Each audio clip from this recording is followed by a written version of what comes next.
Good evening, everyone. I'm meteorologist Dave Snider with the National Weather Service. Thanks for watching Alaska Weather with us tonight on the 6th of March. As always, we encourage you and your community to stay up to date with your local weather information. You can do that a lot of different ways, whether on social media, on your phone or mobile device, by following us on Facebook. Not only U.S. National Weather Service Alaska, the one page that you probably followed for quite some time, but now you can follow each individual office, which serves a slightly smaller area in Alaska. So if you're in the interior, the North Slope, the Northwest or West Coast, you probably want to follow the National Weather Service out of Fairbanks, NWS Fairbanks in the search bar there. If you're in South Central or Southwestern Alaska, around Bristol Bay and all the way through the Aleutian Chain, or interested in the Southern Bering Sea, follow NWS Anchorage or U.S. National Weather Service Anchorage for the full name there. You can click on like there. And in Southeast, of course, everything east of Prince William Sound will be the National Weather Service Juneau. Type in NWS Juneau and you'll find that. You can follow all four of them. You can follow just one. But either way, just make sure you're following the right group. And if you have any questions, send me an email. I'm happy to help steer you in the right direction and get you set up. Anything I can do to make sure that you're getting the right information is what I like to do. So let me know if I can help. As always, we're on the web, weather.gov/Alaska. And of course, you can use Anchorage, Juneau, or Fairbanks instead of Alaska and localize that information just a little bit more. When you do, if you were to look at the Fairbanks page today, this is what you would see. A little red and a little yellow. And the yellow is a winter weather advisory. That's a low-end alert, letting you know that there's still snow falling. About another 2 to 3 inches of snow is expected in the middle and upper AKwx Valley and into places like Bettles and Galena. Again, not a whole lot more snow expected on top of what we have been seeing throughout the afternoon.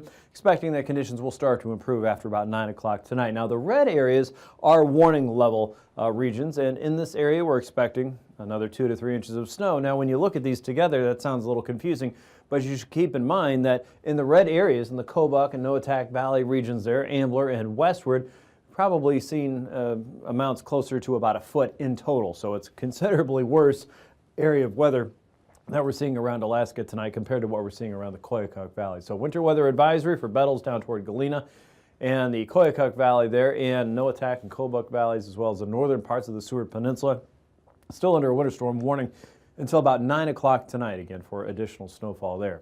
Here's a look at the satellite picture, and you can see a long trail of moisture streaming through the central and eastern sections now of Alaska. A very weak weather boundary sitting right across the midpoint here. And this is all working southerly flow up through the central and eastern interior and the north slope. Low pressure is working through the Chukchi Sea, but a much larger weather system sitting out across the central and western Aleutians, while southeastern Alaska is looking pretty good. Still looking at sunshine, and probably will see plenty of sun again tomorrow. A little bit of a breeze coming out of the northern Lynn Canal there, up to about 25 knots or so, but nothing too extreme. But conditions will eventually change for you as we head toward Friday, so you'll see that on the map. Out across the west, a 950 millibar low thereabouts, still working its way through the central and western chain. It's got a front working through the northern and eastern sections of the Bering and through the central and eastern Aleutians. As this is moving north and east, the further away it gets from this center of low pressure, the weaker that boundary is. So what you'll see as we look at the surface charts here in just a few minutes is this boundary starts to have some breaks in it. And that's telling us that boundary is weakening there. It's not going to be quite as strong as by the time it gets to the north and across southwestern Alaska here in the next few days, which is good. That means the weather change won't be nearly as intense. As this moves eastward, though, what we'll see is a replacement of this low pressure system and a new front forming here as that continues marching eastward. But behind that is something that folks that are looking for sea ice should pay attention to. As that system moves through toward the end of the week, it looks like northerly winds start to set up, and that could mean a return to at least more solid conditions on top of the northern Bering Sea, likely north of St. Matthew Island at least, and certainly north of St. Lawrence Island. So you'll see that coming up when we talk about the marine weather here and some changes coming our way, but we still have several days to go to get to that point. But if we do, it could mean a week of northerly winds across a good chunk of the northern Bering Sea and certainly the Chukchi Sea as well. So maybe welcome news where you are. High pressure across the Gulf of Alaska, 1,018 millibars right now. Not terribly strong, a little bit stronger here across the western Yukon. This is holding this frontal boundary from swinging through very quickly. A trough of low pressure here across the northwest. That's all that remains of that last weather system, but that's enough to keep the snow falling across the northwest parts of Alaska. Some light snow across the southwest coast and the Alaska Peninsula. Stronger southerly flow working up into the Bering, and of course that's been responsible for chewing up a tremendous amount of ice in the last couple of weeks. The low, 954 millibars, creating fog out across Attu Island and rain across the central chain. That moves north and east, and remember I was talking about that broken front. That means this is slowly falling apart. You're going to see that on the next chart too. It's a very, very slow process in this case. Out ahead of that, snow for southwestern Alaska up towards St. Lawrence Island with that steady south and easterly wind. A little bit of light snow up around Cook Inlet, probably not so much for Anchorage, though you may see some snowflakes. It doesn't look like anything substantial. Southeast still in the clear tonight, could still be breezy for some of our gap-prone areas. And up across the north, light snow is expected to fall across the Brooks Range and the North Slope with periods of mixed precipitation around the eastern chain and the central Aleutians. As we go eastward tomorrow, you'll notice that low is increasing to about 962 millibars. It's filling in, it's weakening. The frontal boundary continues working north and east, and as it does so, it looks like rain and snow will move into west and southwestern Alaska. Up toward Lake Iliamna, expecting to see a little bit of rain and snow there. A better chance of rainfall around Kodiak Island, but on the island itself, as you get closer to the hills, it looks like a better chance for at least a little bit of snow. A trough of low pressure will linger across the outer coast of southeast, and that's going to start bringing in some moisture as low pressure develops in this region. Better chance for clouds, which leads to a better chance of rainfall.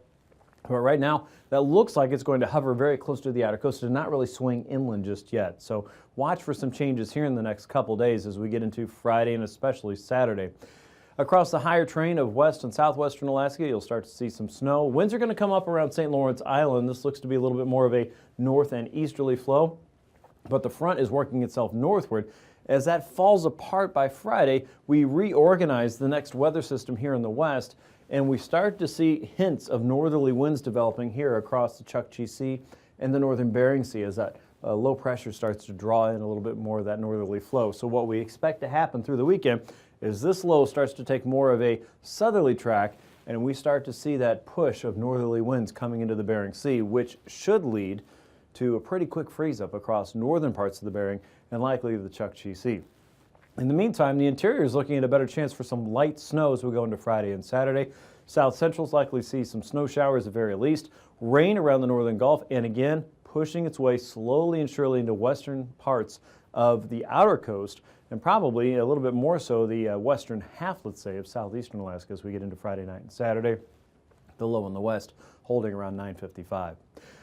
Tonight's temperatures, looks like single digits for places like Glen Allen. As you get down into Cook Inlet, 20s to about 30 degrees down toward Kodiak Island, upper 20s for southwest, 21 in Nome, 19 or so in Galena, 9 in Utqiagvik, southeast, mid to upper 20s there, Yakutat 26, 20 in Northway, or Eagle I should say, about 19 in Northway, near 30 around Fairbanks, a mild temperature tomorrow, and 15 as we get into the afternoon for Utqiagvik, 27 in Nome, 31 as you head into parts of Norton Sound and Unalakleet, mid to upper 30s to almost 40 degrees for southwestern temperatures. Sandpoint closer to 40 degrees. Overnight lows not that chilly. Cold spot hunters go to Fort Yukon and Arctic Village, 4 above and 9 below there. And high temperatures on Friday warming up in southwest. And now, aviation weather around Alaska. And on to your aviation weather now. As these southerly winds continue to push in moisture over the Bering, that warm and wet air off the Pacific will kind of start to collect across the interior. You're going to see visibility and ceilings come down across the North Slope and across the northern interior and across the north and western Bering, all the way across the western chain. You'll notice the break in that southerly flow here as it reaches the Alaska Peninsula. A little more MVFR for Bristol Bay than IFR. And you're also going to see a little bit more IFR across some parts of the Alaska Range down toward the Talkeetnas and into the Chugach Range and the Kenai Mountains especially there. A little less of a problem for southeast, still looking at VFR conditions through the day. As we get into the afternoon tomorrow, notice how that boundary is starting to kind of creep in a little bit more toward the outer coast. We're still looking at VFR, but those days are numbered there for southeast, it looks like. For many across the interior, you're going to see breaks in the MVFR conditions as the day goes on, probably looking at VFR around Fairbanks and a little bit down toward McGrath, maybe a little bit upstream from you. As you head out toward the west coast, IFR lingers from St. Lawrence Island down to St. Matthew, the Yukon, and Kuskokwim Delta. As you get into southern parts of Bristol Bay, probably south of Dillingham, all the way down toward all places past Pilot Point and all the way down toward Sandpoint, you're probably looking at more marginal conditions than anything else. and marginal conditions again spreading eastward across the Gulf. Hit and miss IFR around South Central, more likely MVFR for most of the day Friday morning. IFR is thinning out across the North Slope, and we're also looking at widespread IFR from southwest, which now includes all of the southwest capes through Bristol Bay up towards St. Lawrence Island and westward. But you'll notice that IFR is kind of removed now, more from the Aleutians in the Alaska Peninsula. Don't worry, it comes back for Friday afternoon, spreading over most of the Bering Sea with the exception of the Pribilof. So good news there. Marginal conditions up the Alaska Peninsula, Kodiak Island, and now filling in for all of our friends watching from southeastern Alaska. So there you are. IFR conditions are back for the south-facing slopes of the Brooks Range, especially the Kobuk and Noatak valleys too. Here's your pass conditions now. Anaktuvik and Adigan Pass, we expect to see a start at IFR, pushing over toward marginal conditions as the day goes on for your Thursday. Lake Clark and Male Pass probably leaning over toward instrument flight rule as your afternoon goes on as well. We saw that in the map. Rainy Pass holding it. Marginal conditions most of the day. Not a huge change for Isabel. It'll likely hold at IFR and probably improves to marginal conditions, but a little bit of a question mark there. Isabel Pass likely leans over toward instrument flight rule as the day goes on. Mentasta Pass, we expect to see marginal conditions in the morning, some improvement as the day goes, and Tanita Pass, likely IFR to start with, at least some improvement during the day, maybe as good as marginal levels there for improvement. Same goes for Portage Pass. Look for some slight improvements throughout the day. And Chilkoot and White Pass, one more day of VFR. Friday looks like that marginal level will start to set in. If you're looking for cold air, you've got it. It's all over the state. The surface freezing line hugging the Gulf Coast, right over Kodiak Island, and then jogging north of the Pribilofs. If you're looking for warm air aloft, you got to go way south of Kodiak Island and Sand Point. The 2,000-foot freezing line there, several hundred miles to the south, and that's about all we have right now on the chart. For icing potential, you'll have to go up a little bit higher, though, to run into the moisture and the cold air needed to produce at least an isolated moderate threat. That is going to be fairly widespread across the northern Bering and all the way out toward the south central.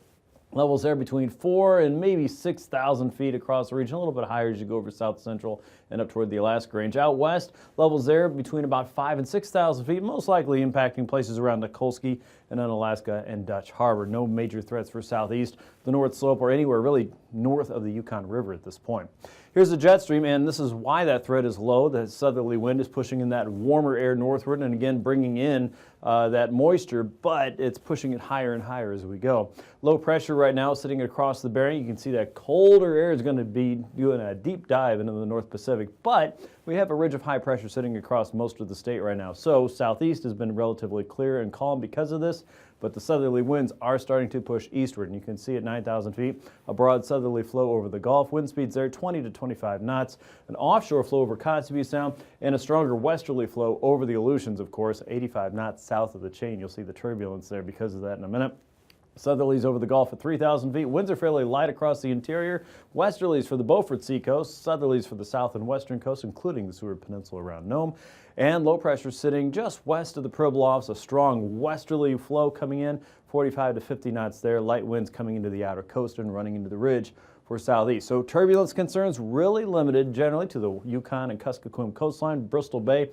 Considerable moderate there around some of the southwest capes below 4,000 feet for the Alaska Peninsula and for the chain. That should continue again on Friday.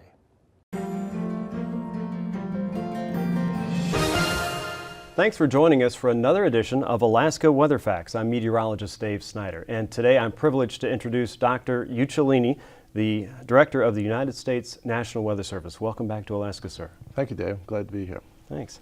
Prior to being the leader of the National Weather Service, your work included an extensive look at snowstorms across the northeastern United States. These are the types of storms that can bring some of the country's largest cities to its knees. Tell me a little bit about your fascination with snow. Well, as far back as I can remember, I've always been interested in weather, growing up as a kid on Long Island, New York, and was particularly fascinated by snowstorms. Why they occurred, the distribution of snow was very varied across the entire region. The rain-snow line, all those things fascinated me right from the get-go. And I was interested in knowing how they worked, how the forecast worked, or more often than not, didn't work one way or the other. And that drove me, that interest continued to build and drove me through high school right into college, wanting to be a meteorologist.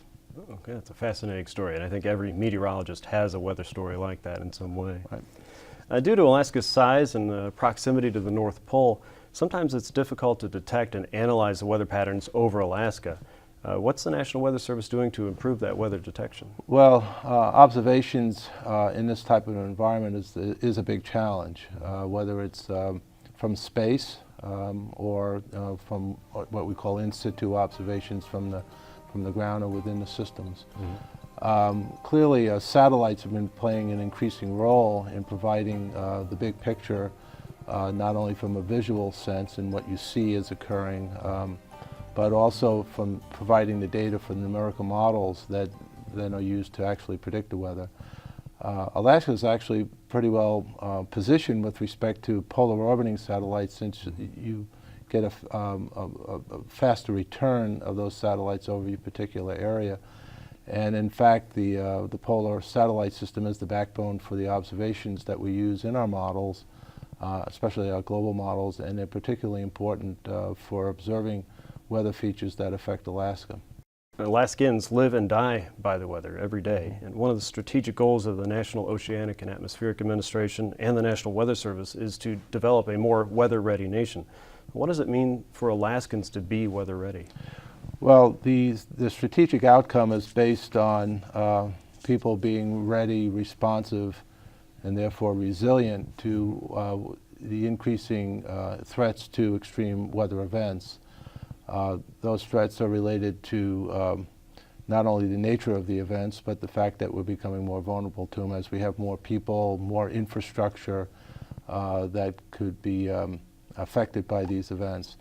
So we have to ensure that the observations we make for situational awareness, the forecasts we make for people to take the proper responses, are connected to people's actions, the response to these events, so that they will be more resilient to what's facing them. There are examples with respect to hurricanes. More people living along the coastline takes longer to evacuate. We have to make better forecasts with longer lead times, but we also have to communicate the threat so people will actually take action to avoid those storms. Up here you have, as in other parts of the United States, an increasing threat related to fire. As there are more people living in fire-prone areas, we have to ensure that our forecasts are good, that we don't have false alarms that make people not react to the forecast when in fact they should. But we also have to be able to communicate the threat and make sure that we're working with the partners in the emergency management community so that communities and right down to individuals will actually take the proper responses in the face of these events. So that's the strategic goal. There are a lot of challenges for us in terms of improving forecasts, but also improving our communication skills and linking with the emergency management communities that are actually out there trying to protect lives and mitigate property loss. So a huge partnership effort going forward. That's one of the important keys for the success of meeting the strategic goal. Okay. One of the things you're talking about was understanding the weather information we're getting back from the computers, weather modeling, and you did a lot of work with that in some of your prior positions with the Environmental Prediction Center there, the National Center for Environmental Prediction. What can you tell us about recent improvements in that weather modeling? And you were using the polar orbiters as kind of a source of information that started that process. Well, first of all, we have to recognize that everything you see, you read and hear about weather, climate, or ocean forecasts are all driven by numerical models. Now, it really has been the revolution in our forecast process in the last part of the 20th century. The success of that numerical enterprise is based on three factors: big computers, global data, not just local data, but you have to have a global data set, and then the models themselves, the science that's behind the models and in running the models in an operational mode. So we're working to improve all three of those components. We upgraded our computers last year. We're going through another upgrade even as I speak. We'll be upgrading from 200 trillion calculations per second to 700 trillion calculations per second by January of 2015. This increase in the computer will allow us to run what we call Earth system models. It's not just the atmosphere, it's the atmosphere, ocean, ice, which is obviously very important up here, and land models that are all coupled together at higher resolution. So you need the big computers, you need the science that allows us to run these models and run them in a parallel mode, and that they're coupled so that the ocean effects could affect the atmosphere and vice versa, as an example. And then the global observations are absolutely critical, and over the last 20, 30 years they've become more dependent upon the satellite systems, and especially the polar orbiting satellites, which help drive the observations needed for those models, whether they be atmospheric observations, land, ice observations. We're deriving more and more of that from satellites now that feed into these models and produce forecasts with extended lead times.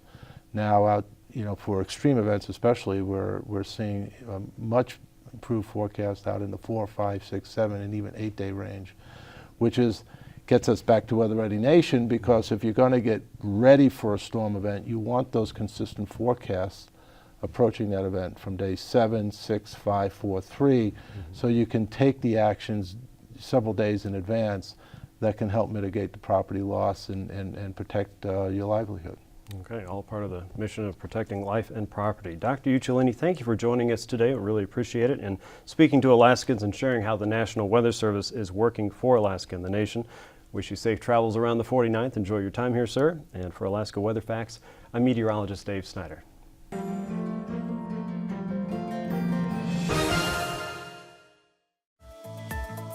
And now, marine weather around Alaska.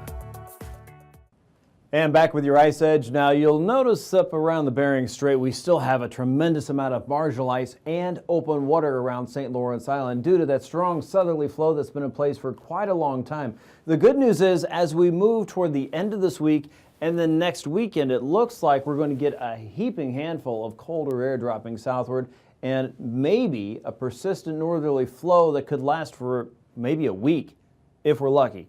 If that's the case, a lot of this could freeze over fairly quickly, maybe down to St. Lawrence Island for the next 3, 4, 5 days following the weekend, and if it persists, maybe a little bit further south. But that will be very new and young ice, so not the good, solid ice pack that we have up here across a large chunk of the Arctic Ocean at this point. Let's take a look at what's going on in southeast. Remember, we've had kind of windy conditions there over the last couple of days. The weather pattern is going to start to change as we get toward the end of Thursday and into Friday, and you can already see a little bit more of a persistent westerly push coming into the outer coast. A little bit more of a northwesterly flow down towards Sitka and the Dixon entrance. Light winds in the Clarence Strait. Look at that. 5 knots, 2-foot seas. Should be a pretty good day in Clarence Strait. As you get up towards Stevens Passage, and really not a whole lot of change here, but an easterly flow, a little bit stronger around Lynn Canal. All in all, 6 to 7-foot seas across the outer coast. You'll notice a different day as we get into Friday, as a trough of low pressure lies right here across the outer coast. Southerlies start to pick up. Moisture starts to move in. Clouds and probably some precipitation across the north and western quarter or so of southeast. Winds are still fairly light on the inside. 3-foot seas in the north, 2-foot seas there for Stevens Passage and Clarence Strait, 6-foot seas outside of the Dixon entrance, and a little bit of a stronger flow up around Icy Cape and Yakutat. Light winds, small seas across Cook Inlet there, and again over the open water. A south and southeasterly flow over the Barren Islands up to about 20 knots, 4 to 5-foot seas there. Small seas in Prince William Sound, but 15 knots coming up from the east around Prince William Sound, up to 25 on Friday. Look for 6-foot seas there. 9 to 10-foot seas across the north and western outer coast. Cook Inlet looking at 20 knots up north, 30 knots as you get into the Barren Islands, and 9 to 10-foot seas there. A northeasterly flow south of Kenai, up to 25 knots there for Friday. Bristol Bay, you're looking at southeasterlies, 30 knots and 6-foot seas. Easterlies through Shelikof Strait, 5-foot seas, a little choppy there. 8 to 12-foot seas heading down past Kodiak Island and into Castle Cape. Southerlies from Sandpoint westward toward Falls Pass, and you can see the weather's changing even further west. That spreads eastward as we head into Friday. Winds and higher seas build in toward Kodiak Island. Shelikof Strait, southwesterlies 25 knots, 6-foot seas, 11-foot seas out closer to the Gulf. Southeasterlies in Bristol Bay with a 5-foot sea, and southerlies coming up across the southern Bering Sea coast at 13 feet there. Look for a 25-knot wind coming off of the Alaska Peninsula. For Thursday, we're still talking about some high winds and certainly higher seas, 33 to 40-foot seas from Nikolsky out toward Adak, 41-foot seas there from Adak to Kiska. The winds are coming down. We're not talking storm force anymore, but 35 to 45 knots, still enough to get your attention. Low pressure north of Kiska will continue pushing eastward there, but you can see the worst of it really kind of fans out as we get into Friday and Saturday. Still talking about some higher winds there with gales from Unalaska all the way out toward Atka, 35 to 40 knots. 22 to 25 foot seas. Things continue to improve as we get into Friday afternoon and evening. Northeasterly setting the stage behind it, 30 knots with a 13-foot sea. Still talking about southerlies from Kiska to Adak. As you look out across the west coast, an offshore flow is still with us from Makoriak all the way up toward Unalakleet and Nome, 20 knots to 30 knots there with an 11-foot sea north of Etolan Strait and Nunivak Island. Southerlies for St. Paul and St. George. Rough seas as you head out toward St. Matthew, a 30-knot wind, 20-foot seas there. A little rough on the crab pots. Look for an east and southeasterly flow around Nunivak Island, 25 knots there with 9-foot seas, 16-foot seas around the Pribilofs, 13-foot seas for St. Matthew. And friends out there, be careful. 30-knot winds will continue there. Southeasterlies around the Norton Sound region, 15 knots and 3-foot seas with the marginal ice in the area. For the Beaufort Seacoast, 10 to 15 over the ice. Not too bad. That's blowing on shore. Northerlies coming down, heading for the Bering Strait, 15 to 20. Northerly winds bring cold air. That will continue as we head into Friday, and we'll start to see some new ice growth, it looks like, as we head toward the weekend. 25 knots north of St. Lawrence Island with an 8-foot sea, though, and expecting some of that as the winds lie down. We'll start to make some new ice, we hope. Here's a look at low pressure tonight out across the Bering Sea, 957, pushing a front toward the west and southwest coast. Winter storm warnings and winter weather advisories continue for the Koyukuk Valley and the Kobuk and Noatak valleys into parts of the Seward Peninsula until 9 o'clock tonight. Weather should improve following that. You'll see a few more inches between now and then. A front is dying out as it moves to the north and east across west and southwestern Alaska. A new front replaces that Friday. As low pressure hovers across the western chain at 9:55, weather starts to creep in towards southeast by the end of the week. Thanks for watching. These forecasts are for planning purposes only. Call 1-800-WX-BRIEF for a formal pre-flight briefing. Always file a flight plan before you go flying. The U.S. Coast Guard Auxiliary urges you to leave a float plan with a friend or the harbor master before you go boating.